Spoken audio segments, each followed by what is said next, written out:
ကဲအားလုံးပဲမင်္ဂလာရှိတဲ့ညချမ်းလေးပါယခုလိုမီဒီယာများနဲ့တကွာ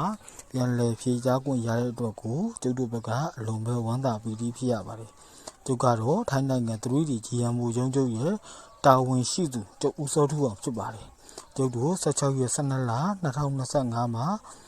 895ဆိုတဲ့ထွက်ကနန်းကြီးကိုလူဦးရေ25ယောက်တိတိကိုအောင်မြင်မှုရရှိခဲ့ပါပြီဒီအတွက်ကြောင့်အောင်မြင်မှုရရှိသွားခဲ့ကြတဲ့မြန်မာပြည်သူမြန်မာပြည်သားများအတွက်ကိုလည်းကျုပ်ဘက်ကထပ်တူဝမ်းသာမိပါတယ်ယခုလိုမျိုးဒီလိုက်ရှိုးကိုပြန်တင်ပေးရတယ်ဆိုတာပြီးခဲ့တဲ့အပွဲမှာ895ဆိုတဲ့ထွက်ကနန်းကြီးမှာလူဦးရေပြည့်သွားလို့မရလိုက်တဲ့ဝါသနာရှင်များအတွက်ကိုအဓိကထားပြီးတင်ပေးရခြင်းဖြစ်ပါတယ်ဒီအတွက်ကြောင့်မြန်မာပြည်သူမြန်မာပြည်သားများအနေနဲ့ကျုပ်ဦးစောထူအောင်ရဲ့ဖုန်းနံပါတ်399253264194ဆိုတဲ့ဖုန်းကိုအမြန်ဆုံးဆက်သွယ်ပါ30ရက်12လ2025ငါအတွက်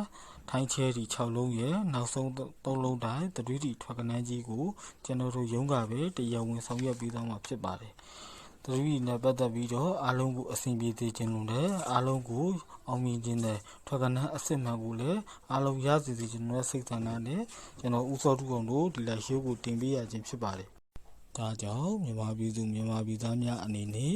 ကျုပ်ဦးစောထူအောင်ရဲ့ရုံးဖုန်းနံပါတ်399253264194ဆိုတဲ့ဖုန်းကိုအမြန်ဆုံးတိုက်ရိုက်ဆက်သွယ်ပါလို့ပြောကြားရင်းနဲ့အခုလာမယ့်2026မှာစိတ်သစ်လူသစ်နဲ့ဖြတ်သန်းနိုင်ပါသည်လို့ကျုပ်ဦးစောထူအောင်ဘက်ကဆုတောင်းပေးလိုက်ပါတယ်